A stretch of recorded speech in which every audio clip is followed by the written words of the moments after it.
Pak, kalau orang lain meramal, kita tidak boleh percaya. Haram. Man ata arrafan fasa'alahu fasaddaqahu lam yuqbal salatuhu arba'ina yauman. Barang siapa yang datang ke tukang ramal, bertanya, kemudian dijawab, dibenarkan jawabannya, sholatnya 40 hari 40 malam tidak diterima. Tapi kalau Rasulullah meramal, wajib diterima. Apa kata Rasulullah? Ingat, sebentar lagi manusia akan terbagi menjadi dua kelompok. Kelompok yang dipimpin oleh Dajjal dan kelompok yang dipimpin oleh Imam Mahdi akan berperang.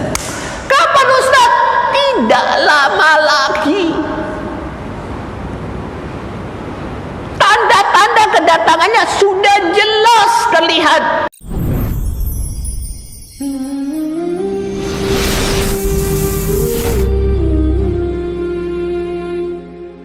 Bismillahirrahmanirrahim. Assalamualaikum warahmatullahi wabarakatuh. Innal hamdalillah nahmaduhu wa nasta'inuhu wa nastaghfiruh wa na'udzu billahi min shururi anfusina wa min sayyiati a'malina. May yahdihillahu fala mudhillalah wa may yudlil fala hadiyalah. Nashhadu an la ilaha illallah wahdahu la syarika lah wa nashhadu anna Muhammadan abduhu wa rasuluh. Allahumma salli ala Sayyidina Muhammad wa ala alihi wa sahbihi wa man wala. Usikum wa nafsi bitaqwallah faqad fazal muttaqun wa ba'd. Ikhwan fiddin rahimakumullah. Alhamdulillah pada kesempatan malam ini kita bisa berjumpa. Mari kita berdoa kepada Allah Subhanahu wa taala, semoga perjumpaan kita di malam ini memberikan manfaat bagi kita semuanya. Saya wasiatkan pada diri saya juga pada semuanya, marilah kita tingkatkan takwa kepada Allah Subhanahu wa taala. Ikhwan fillah rahimakumullah. Saya diberi amanah oleh Ta'mir untuk menjelaskan tentang aliran-aliran yang ada di dalam sejarah Islam. Ini tidak mungkin setengah jam, bisa 4 sampai 5 jam. Nah, untuk yang awal ini saya akan memberikan mukaddimahnya sebagai satu pijakan, ya, hadis Nabi sebagai pijakan. Saya mulai dari Rasulullah sallallahu alaihi wasallam bersabda, diriwayatkan oleh Muslim dan Bukhari. Muslim di dalam kitab Bab Al-Imarat yang bunyinya la tazalu ta'ifatum min ummati yuqatiluna 'alal haqq la yadurruhum man khalafahum wala yakhduluhum wa la yadurruhum man khalafahum wala man yukhadiluhum hatta taqumas saah. La yadurruhum man khalafahum wala man khadalahum hatta taqumus saah. Yang artinya dalam bahasa Indonesia. Tapi sebelum saya artikan, satu hal yang perlu saya sampaikan kepada Anda semuanya. Yang saya sampaikan barusan itu hadis Nabi, perkataan Nabi. Para sahabat kalau mendengar hadis Nabi diam sejenak, diperhatikan betul. Kenapa? Setelah hadis itu dibacakan, ada komando dari sang komandan, dan para sahabat memposisikan dirinya sebagai prajurit untuk melaksanakan komando dari komandannya, yaitu Rasulullah sallallahu alaihi wasallam. Ini yang pertama. Yang kedua, Allah Subhanahu wa taala berfirman di dalam surat An-Najm ayat 2 dan 3. Apa kata Allah? Ma dhalla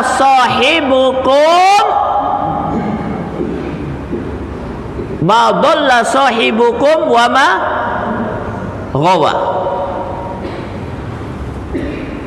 Wa ma yantiqu anil hawa in huwa illa wahyu yuha. Ayat ini akidah betul. Apa kata Allah? Ingat, temanmu yang namanya Muhammad sallallahu alaihi wasallam itu tidak akan pernah sesat dan tidak akan pernah keliru. Ini tanamkan kepada anak-anak kita. Kenapa? Karena kita hari ini hidup di zaman fitnah. Salah satu tanda fitnah itu sudah mulai banyak orang bodoh berani mengatakan bahwa Rasulullah itu sesat dan Rasulullah itu keliru. Panggil anak kita, nak sini kau. Ada satu manusia tidak pernah sesat, tidak pernah keliru, namanya Muhammad sallallahu alaihi wasallam. Wajib bagi kau untuk mengikuti. Wa ma yantiqu anil hawa in huwa illa wahyu yuha. Yang keluar dari mulutnya bukan hawa nafsu, bukan otak dia, tetapi wahyu dari Allah Subhanahu wa taala. Dari ayat ini kemudian ulama mengeluarkan satu kesimpulan. Apa kata ulama? Firman Allah itu ada dua. Satu berupa Al-Quran, yang kedua hadis Nabi yang keluar lewat mulut Rasulullah sallallahu alaihi wasallam. Jadi yang saya sampaikan tadi tak main-main, ya firman Allah juga. Sebelum saya sampaikan hadisnya, kita harus meletakkan hadis pada tempat yang tepat di hadapan kita, dan kita letakkan diri kita pada tempat yang tepat di hadapan hazana hadis atau sunnah Nabi. Nih ayat yang kedua, perhatikan. Allah berfirman di dalam surah 3 ayat 31. Ayat ini wajib kita ketahui. Apa kata Allah?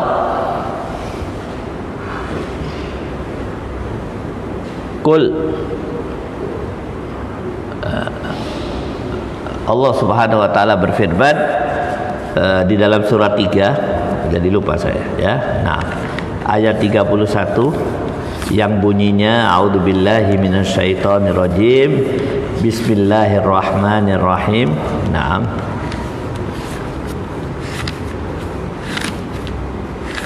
Ini faktor usia, jadi lupa. Naam. Qul in kuntum tuhibbunallah fattabi'uni yuhibbukumullah wa yaghfir lakum dzunubakum.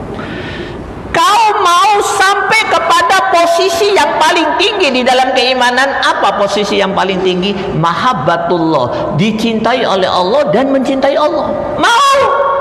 Mau ya Allah. Syaratnya satu. Apa itu?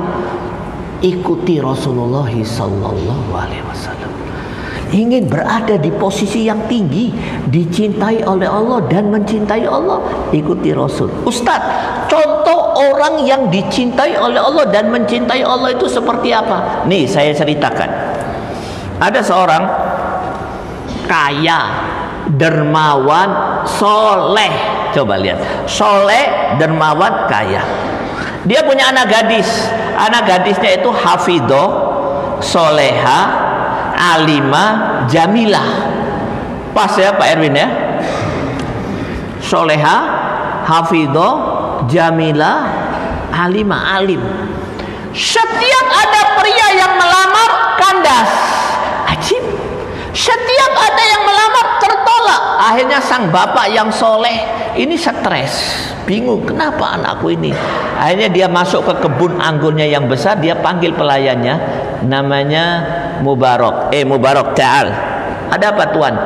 Tolong peraskan aku anggur yang manis. Diperas oleh Mubarak, sret, dikasih, diminum oleh dia. Kecut, Mubarak, aku minta anggur yang manis, kenapa kau kasih yang kecut? Peraskan lagi, peras lagi, sret, dikasihkan kecut. Marah sang dermawan yang kaya dan soleh ini. Mubarak, kau ini pegawai macam apa? Sudah 1 tahun kau kerja di sini, belum bisa membedakan mana anggur yang manis dan mana anggur yang kecut. Apa kata Mubarak? Tuan, menurut Memorandum of Understanding, kerjasama antara saya sebagai pelayan dan tuan sebagai tuan, di beberapa klausulnya saya ingat bahwa tugas saya hanya memelihara kebun anggur, bukan mencicipi buah anggur. Bagaimana saya bisa membedakan buah anggur itu manis atau kecut, sementara saya selama 1 tahun tinggal di sini belum pernah mencicipi? Loh, Kata tuannya, kenapa kau tidak mencicipi? Aku takut kepada Allah, karena ini bukan tugasku. Apa kata tuannya? Mubarak ta'al, saksikanlah aku lamar kau sebagai suami daripada anakku. Soleha, hafidhah, alimah, dan jamilah. Kenapa bisa muncul orang seperti itu? Dia berada di posisi yang tinggi, mahabbatullah. Ustaz, bagaimana supaya sampai kepada posisi mahabbatullah? Caranya satu, ittiba'un nabi, ikuti nabi, ikuti hadis nabi. Tidak main-main. Banyak orang merayakan maulud Nabi, membaca sholawat sampai berbusa-busa mulutnya, tapi tidak mau mengikuti Nabi. Bukan itu yang diinginkan. Ikuti Nabi. Nanti Nabi akan mengajari bagaimana cara sholawat dan bagaimana melakukan sunnahnya. Ayat yang ketiga, ini dasar ini ya, sebelum kita membahas tentang aliran-aliran tersebut. Ayat yang ketiga, catat baik-baik. Ini ayat istimewa. Surat 24 ayat 6, surat 24. Surat 24 surat apa? Surat An-Nur. Iya kan? Ayat 63. Allah Subhanahu wa taala berfirman, "Falyahdharil ladina yukhalifuna an amri an tusibahum fitnatun aw yusibahum adabun alim." Ya. Nah, surat, karena ada yang mencatat, saya akan lihat ya, betulkah? Nah. Ya. Surah 24 ayat 63. Apa kata Allah? Sepantasnya takut orang-orang yang menyelisihi perintah Rasulullah. Takut apa? Terkena musibah di dunia, mati masuk neraka. Musibah di dunia, mati masuk neraka. Karena satu sebab, apa itu? Menyelisihi perintah Rasulullah, tidak mengikuti sunnahnya. Antum tahu ya, fitnah di dunia, fitnah, terkena fitnah di dunia atau musibah. Apa itu arti fitnah? Sesuatu yang gak enak. Badannya sakit terus, rezekinya seret, anaknya bandel masuk penjara narkoba, istrinya tidak bisa diatur, ketemu tetangga tukaran terus, punya harta iri, kalau punya harta bakhil, kalau ada orang senang dia iri, walhasil tidak enak. Kenapa? Fitnah. Apa sebabnya? Salah satu sebabnya tidak mengikuti sunnah Nabi. Berdasarkan 3 ayat tersebut, maka para ulama sepakat bahwa madaris masodirul haq itu ada 3, sumber kebenaran itu ada 3. Yang pertama Al-Quran, yang kedua sunnah Nabi, yang ketiga perkataan ulama-ulama atau sahabat-sahabat atau kesepakatan mereka. Oleh karena itu, kita sudah bisa memposisikan diri kita dengan tepat di hadapan sunnah Nabi ya, dan memposisikan sunnah Nabi dengan tepat di hadapan diri kita. Mari kita kembali kepada hadis yang saya bacakan tadi. Dengarkan baik-baik. Qala Nabi sallallahu alaihi wasallam, la tazalu ta'ifatum min ummati yuqatiluna 'alal haqq la yadurruhum man khalafahum wala man khadalahum hatta taqumas-saa. Yang artinya dalam bahasa Indonesia, hadis, apa kata Rasulullah? Senantiasa ada sampai hari kiamat. Pasti ada, mulai dulu sampai hari kiamat, sekelompok dari umatku yang selalu berjihad menegakkan al-haq, dan dia kelompok, kata ulama, ta'ifa mansurah, kelompok yang ditolong oleh Allah di dunia dan di akhirat.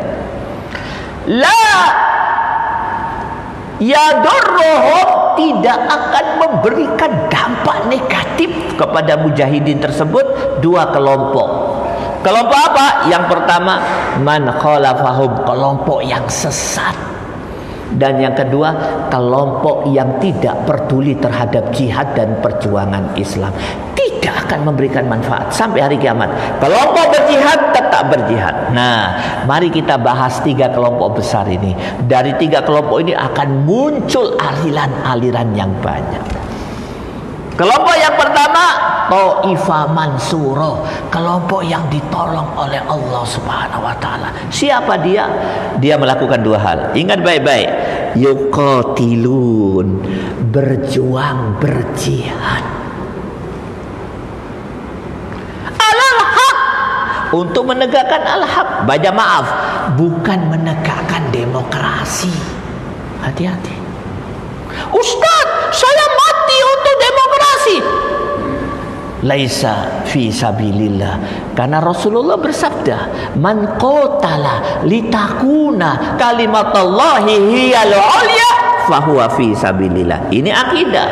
Barang siapa yang berperang, berjihad untuk menegakkan hukum Allah, yaitu Al-Quran, menjadi hukum di muka bumi, dia fi sabilillah. Kalau demokrasi bagaimana? La, bukan. Jangan salah. Loh, kenapa Ustaz? Nih, mari kita buka ayat Allah Subhanahu wa taala. Catat baik-baik. Buka surat 5 ayat 50. Apa kata Allah? Afa hukmal jahiliyati yabghun wa man ahsanu minallahi hukman liqaumi yuqinun. Masya Allah, ayat ini, Ustaz, ini ayat ini jelas-jelas. Mestinya waktu kita kelas 4 SD sebelum balik sudah paham ayat ini. Tapi karena kesalahan teknis, orang tua kita malah ngajarin kita campur sari, tidak ngajarin ayat ini. Guru kita lebih mementingkan kita hafal lagu kebangsaan, lebih mementingkan kita matematika, komputer, laboratorium daripada ayat ini. Lebih mementingkan fisika daripada ayat ini. Apa kata Allah? Ayat ini menjelaskan bahwa hukum di muka bumi ini ada 2. Perhatikan. Yang pertama, hukumullah, hukum buatan Allah. Hanya 1, namanya al-Islam, al-Haq, al-Quran. Yang kedua, hukum buatan manusia, namanya jahiliyah. Ada berapa? Banyak sekali. Dan sudah pernah ada di muka bumi ini. Mereka tidak membawa kecuali kepada kehancuran. Apa saja itu? Sosialis, hancur dunia karena sosialis. Komunis, hancur dunia karena komunis. Liberalis, materialis, nasionalisme sesat, hancur dunia. Antum tahu? Negara Arab yang dulu kuat terpecah-pecah menjadi negara-negara kecil saling berperang karena nasionalisme sesat. Dan yang terakhir, yang paling besar hari ini, dikawal oleh Amerika, setiap negara harus tunduk, kalau enggak diperangi, demokrasi.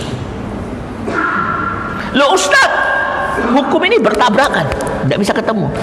Loh, kami sebagai orang Islam bagaimana sikap kita? Ayat yang pendek ini menjelaskan, waman ahsanu minallahi hukman liqaumi yuqinun. Di hadapan orang yang berakidah, orang mukmin, dia punya akidah. Apa akidahnya? Hukum Allah ahsan, hukum Allah paling baik. Hukum buatan manusia akan membawa kepada kehancuran. Ustadz, di mana letak kesesatan demokrasi? Menurut para ulama, demokrasi itu dibangun di atas falsafah yang berbunyi al-i'tiraf bihakimiyati sya'ab, pengakuan bahwa kekuasaan tertinggi ada di tangan rakyat, bukan Allah Subhanahu wa taala. Jadi berperang untuk menegakkan hukum Allah, bukan demokrasi. Kenapa hal ini saya sampaikan? Kemarin itu ada orang berdarah-darah hanya menegakkan demokrasi, tidak boleh. Loh, terus ya betul bagaimana? Al-Haq, harus menegakkan Al-Quran. Ustaz, saya mau menghadapi pendoliman, menuntut keadilan, boleh, tapi dalam rangka untuk menegakkan hukum Allah Subhanahu wa taala. Mujahid. Ustaz, contoh mujahidin alal haq itu siapa?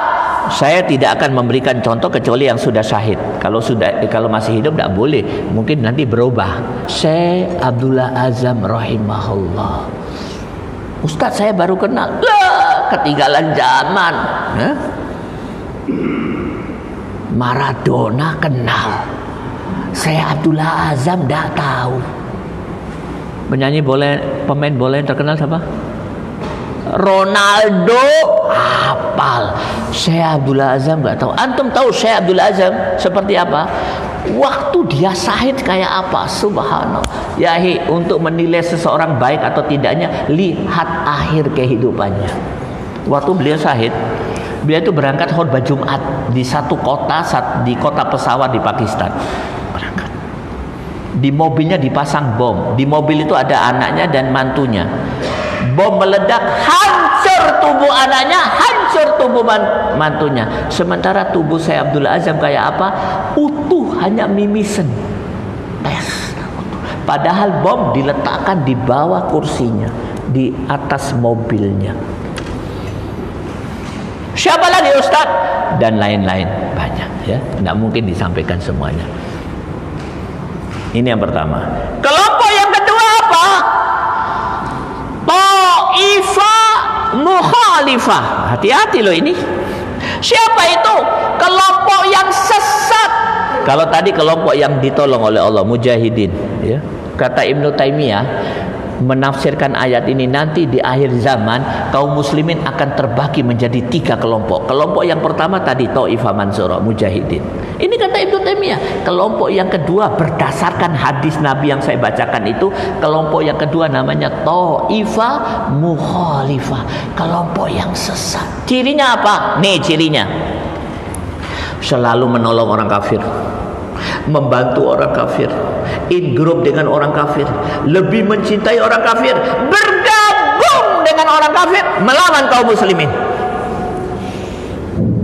Mukhalifah.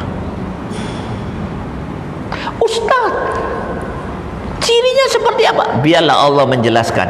Catat baik-baik. Buka surat 4, 138, 139. Basyiril munafiqin bi anna lahum adaban aliman alladzina yattakhidunal kafirina awliya'a min dunil mu'minin ayabtaghuna indahumul izzah fa innal izzata lillahi jami'a. Masya Allah. Apa kata Allah? Beri kabar gembira kepada orang munafik. Lu aneh, kabar gembira kok kepada orang munafik? Kabar gembiranya adab yang pedih. Aneh, kabar gembira itu mestinya surga. Ini adab yang pedih. Apa maksudnya? Pak, maksudnya orang yang beriman bisa jatuh menjadi munafik paling jelek. Yang mestinya dapat jannah digantikan oleh Allah neraka. Mestinya mendapatkan puncak kenikmatan digantikan oleh Allah dengan puncak kesengsaraan, neraka. Kenapa? Karena melakukan satu hal, yattahidunal kafirina auliya, menjadikan orang kafir sebagai pemimpinnya atau berhukum dengan hukum kafir. Ustaz, kami kok baru tahu. Loh, ini akidah. Kok kami nggak tahu? Inilah persoalan dakwah di negeri ini. Yang penting nggak disampaikan, yang nggak penting dipenting-pentingkan. Ustaz, bagaimana kalau kami nggak paham ini? Ya masalah. Kalau akidah tidak benar, ibadahnya rontok. Sholat, puasa, zakat, haji, dan pahalanya runtuh. Betul Ustaz. Catat baik-baik. Surat 39 ayat 65. Ini penting, Pak. Apa kata Allah? Walaqad uhiya ilaik wa ilal ladina min qablik la in asrakta la yahbatunna amaluka wa la takunanna minal khasirin. Muhammad, aku sudah wahyukan kepada kau dan kepada orang-orang sebelum kau, kalau kau melakukan kesyirikan sedikit pun, akidahnya rusak, seluruh amalmu runtuh dan kau akan masuk neraka. Sholatnya runtuh. Ustaz, saya tahajud tiap malam 3 jam tahajud. Di umroh aku berdoa di tempat yang paling diterima doa. Begitu juga di Mekah maupun di Madinah. Akidahmu rusak, hancur semuanya, runtuh. Apa akidah yang benar? Ayat ini menjelaskan akidah yang benar haram bagi orang muslim menjadikan orang kafir sebagai pemimpin atau berhukum dengan hukum orang kafir. Nah, ada kelompok kaum muslimin banyak sekali. Ya. Dia kata Rasulullah kelompok yang sesat. Apa cirinya? Yaitu kata Ibnu Taimiyah, in group bergabung dengan orang kafir. Nah, kelompok yang ketiga, nah hati-hati loh Pak, ya.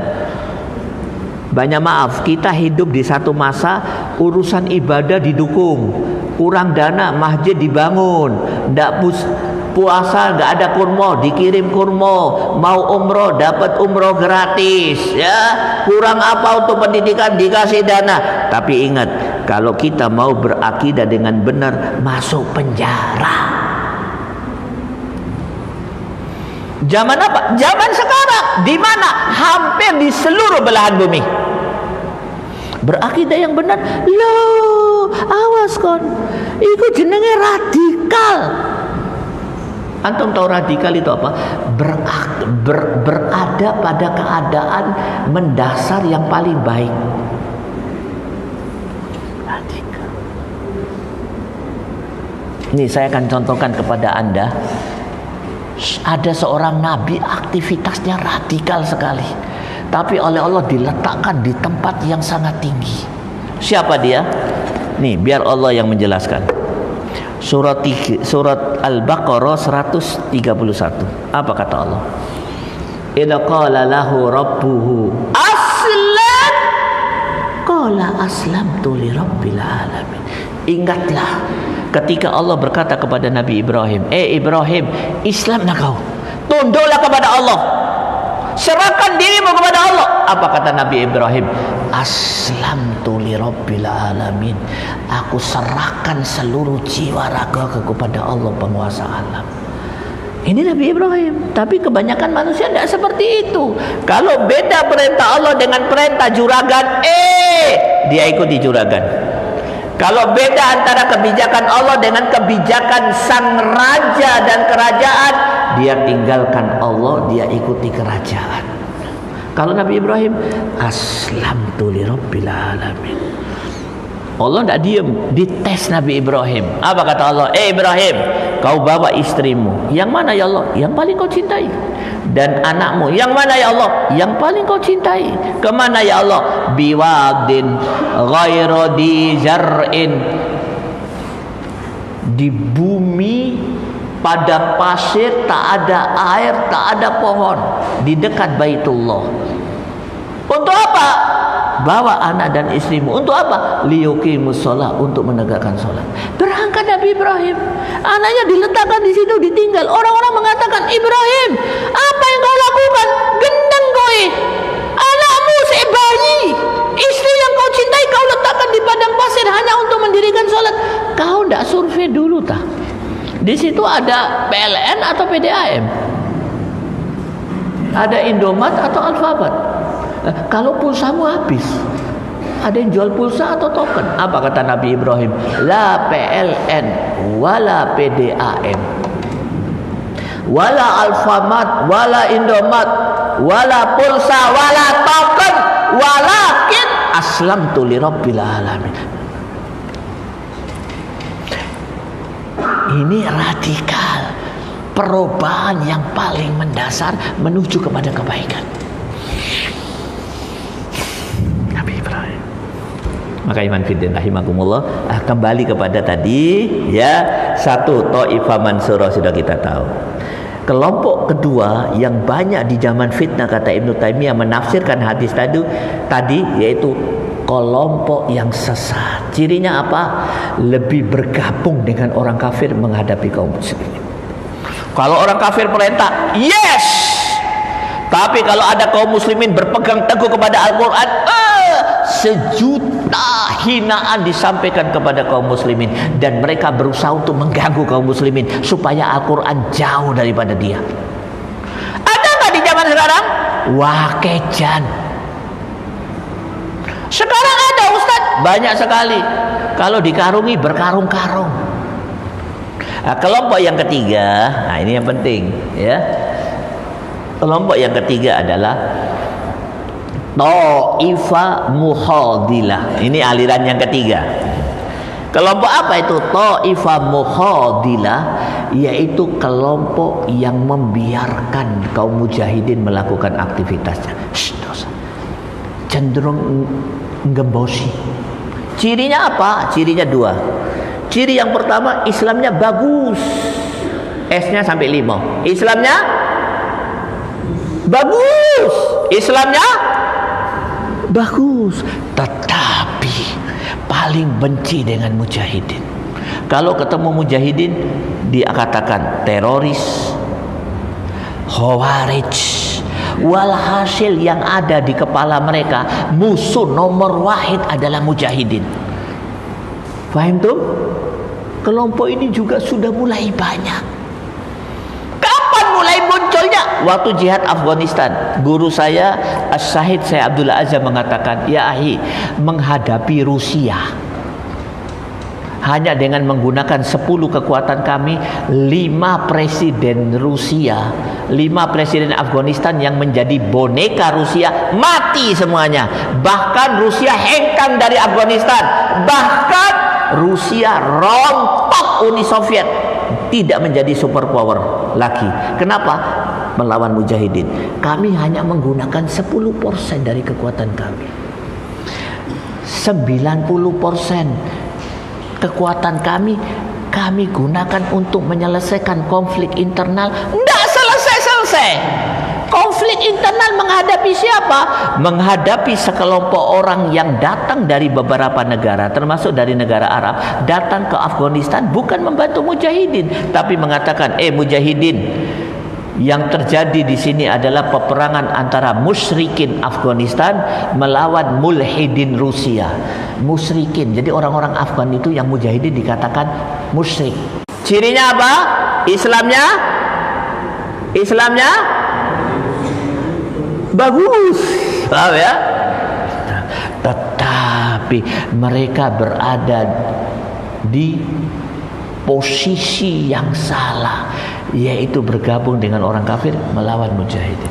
Maka ikhwan fillah rahimakumullah, di akhir zaman ini kelompok-kelompok aliran akan muncul banyak, muaranya pada 3 tersebut ya. 1 Taifah Mansurah, yang kedua Taifah Mukhalifah, yang ketiga Taifah Mukhadilah. Ustaz, sebaiknya kami berada di mana? Ya, kelompok yang pertama Taifah Mansurah. Cirinya apa? Selalu berjihad. Loh Ustaz, ini kan negara damai, apa ada jihad? Loh, Anda tidak mendengar nubuat Rasulullah? Nubuat itu ramalan. Pak, kalau orang lain meramal, kita tidak boleh percaya. Haram. Man ata arrafan fasa'alahu fasaddaqahu lam yuqbal salatuhu arba'ina yauman. Barang siapa yang datang ke tukang ramal, bertanya, kemudian dijawab, dibenarkan jawabannya, salatnya 40 hari 40 malam tidak diterima. Tapi kalau Rasulullah meramal, wajib diterima. Apa kata Rasulullah? Ingat, sebentar lagi manusia akan terbagi menjadi 2 kelompok. Kelompok yang dipimpin oleh Dajjal dan kelompok yang dipimpin oleh Imam Mahdi akan berperang. Kapan Ustaz? Tidak lama lagi. Tanda-tanda kedatangannya sudah jelas terlihat. Pak, Jaziratul Arab itu gersang. Hari ini banjir. Coba lihat. Anak saya dan teman-temannya ngirim Madinah banjir. Seumur-umur tidak pernah banjir Madinah. Padang Arafah. Ada yang haji kemarin terakhir? Padang Arafah apa yang terlihat? Seumur-umur Padang Arafah itu gersang tandus. Sekarang itu hijau royo-royo. Tanda sebentar lagi akan hari kiamat. Dan tanda yang paling besar, bertemu 2 kelompok. Di antara yang besar ya, kelompok kaum muslimin yang dipimpin oleh Imam Mahdi melawan semua kelompok selain orang-orang mukmin yang dipimpin oleh Dajjal. Ya,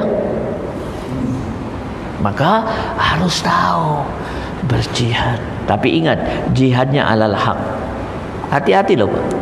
Nih, ulama mengatakan ma amarallahi bi amrin illa walis syaiton nazghatan imma fil ifrat wa imma fit tafrid. Coba lihat, setiap ada perintah Allah, setan itu selalu berada di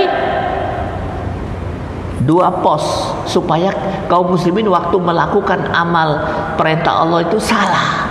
Salah satu posnya adalah tafrid, ifrat, melebih-lebihkan. Yang kedua, menggampang-gampangkan. Contoh nih. Kurang berapa menit saya itu? Adan kurang, iya, enggak kurang. Adan kurang berapa menit? Enggak kelihatan itu, kena lampu. Coba saya besok-besok dipindah jamnya. Saya mewakili pembicara yang lain kok ulap. Saya enggak. Oh iya. 50. Adzan jam berapa? 55.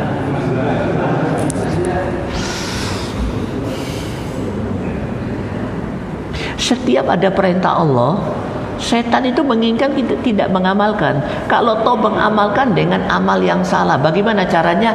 Dibawa ke tafrid atau ifrat, berlebih-lebihan atau gampang-gampang. Contoh, amal sholat, Allahu Akbar. Setan menggoda kita, akhirnya kita dibuat ghulu, berlebih-lebihan. Allahu Akbar. Salah, betul apa salah? Salah. Atau gampang-gampang ke? Allahu Akbar. Lihat jam. Begitu juga di dalam jihad. Ada orang gampang-gampang ke, tidak ada jihad. Ada lagi yang salah. Jihad ada, tapi caranya salah, tujuannya salah. Tujuannya bukan menegakkan hukum Allah Subhanahu wa taala. Banyak maaf ini. Ini saya sampaikan karena beberapa waktu yang lalu kaum muslimin banyak yang sesat akidahnya. Apa yang dia lakukan? Berdemokrasi ria. Loh Ustaz, sakjane demokrasi itu apa? Nih dengarkan pendapat mujahid ini, ulama mujahidin. Saya tidak pakai kecuali ulama mujahidin.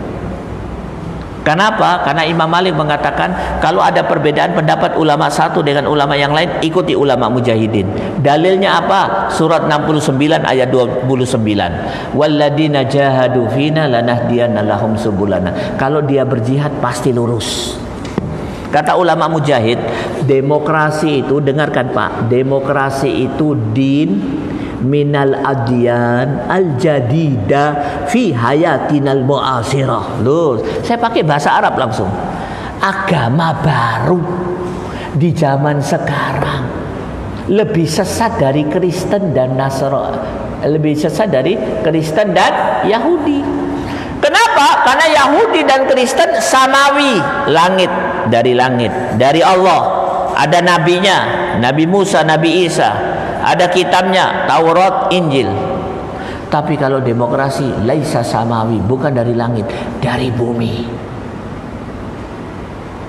Dibuat untuk menyesatkan kaum muslimin. Tidak ada nabi wala rasul, yang ada Dajjal yang melahirkan demokrasi. Tapi sayang, kaum muslimin berdemokrasi ria. Ustaz, itu untuk strategi Ustaz. Kita harus pakai strategi. Oke, biar Allah menjawab. Ada bawa Quran Pak Erwin. Ini jamaah antum hafal Quran 30 juz semua ya. Nih, buka surat As-Saffat, surah 26, ayat 61 sampai 63.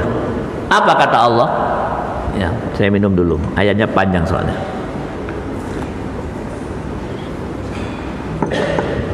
Ini keistimewaan yang tidak diketahui oleh kebanyakan tokoh kaum muslimin. Apa kata Allah? Qala ashabu Musa inna lamudrakun. Qala kalla Qala kalla inna ma'iya rabbi sayahdin fa auhayna ila Musa anidrib bi asokal bahar. Paham ya? Ketemu Pak? Tolong baca artinya. Qala ashabu Musa inna lamudrakun. Qala kalla inna ma'iya rabbi sayahdin fa'auhayna ila Musa anidrib bi asokal bahar. Ketemu? Oke, biar saya artikan. 26 61 Hah? Bentar saya lihat.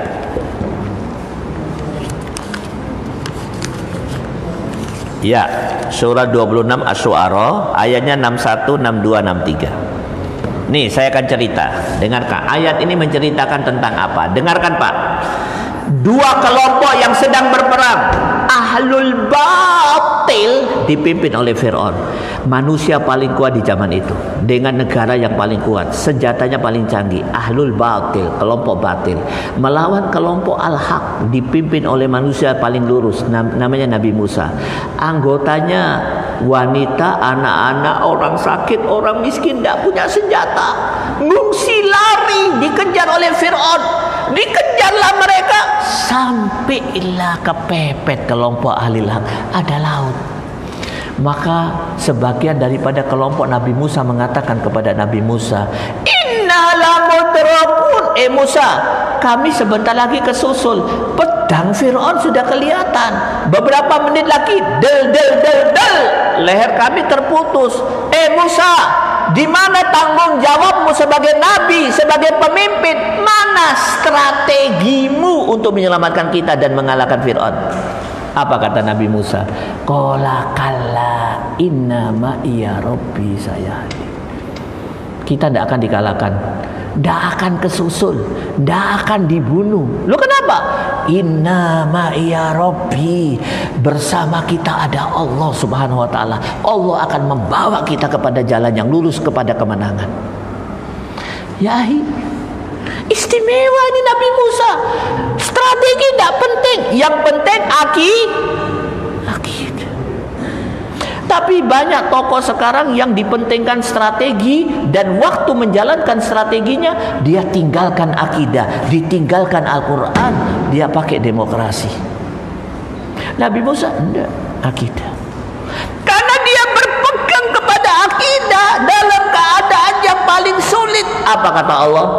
Fa'auhayna ila Musa anidrib bi asokal bahar. Masya Allah. Musa, di tanganmu ada apa? Ada tungket. Tutun lautiku. Ojo ake-ake sepisan wae atau pintelu. Tuk tuk tuk. Loh, strateginya mana ya Allah? Di tanganmu ono tungket. Tutun lautiku. Tuk tuk tuk. Apa yang terjadi? Subhanallah, kejadian yang merupakan keajaiban di dunia. Belum pernah diprediksi manusia sepanjang sejarah. Sampai hari ini masih menjadi misteri. Apa yang terjadi? Laut terbelah. Ada jalan. Nabi Musa dan pasukannya jalan selamat, tidak ada satupun yang meninggal. Fir'aun yang pada saat itu pelambang kekuatan paling hebat milik manusia, hancur sehancur-hancurnya, semuanya tewas, termasuk Fir'aun. Apa modal Nabi Musa? Akidah. Strategi urusan Allah. Tapi banyak maaf, kaum muslimin hari ini strategi. Al-Quran diinjak. Hukum Allah nggak dipakai. Yang dipakai demokrasi. Antum tahu apa hakikat demokrasi? Hakikatnya dua. Ita'atul kufar wal munafikin, mentaati orang kafir dan mentaati orang munafik. Siapa orang kafir? Membuat hukum selain hukum Allah subhanahu wa ta'ala. Sudah masukkah? Belum. Nih ayat terakhir, catat baik-baik. Ustadz, ojo jeru-jeru. Saya tahu masjid ini masjid hebat, ya, bukan seperti masjid yang lain. Nih catat baik-baik. Pak Edwin, nanti disampaikan kepada jamaah. Surat 42 ayat 21. Apa kata Allah? Am lahum syuraka syara'u lahum minad din ma lam ya'zam bihillah walaula kalimatul fasal laqudiya bainahum. Apa kata Allah? Ada Tuhan selain Allah. Yang Tuhan itu jahat sekali. Apa kehebatan Tuhan itu? Syara'u. Apa itu syara'u? Bisa membuat hukum. Pak, gunung kami bisa buat hukum? Tidak bisa. Berhala bisa buat hukum? Tidak bisa. Aki bisa buat hukum? Tidak bisa. Ada satu Tuhan yang bisa membuat hukum, membuat syariat. Siapa dia? Manusia. Hati-hati.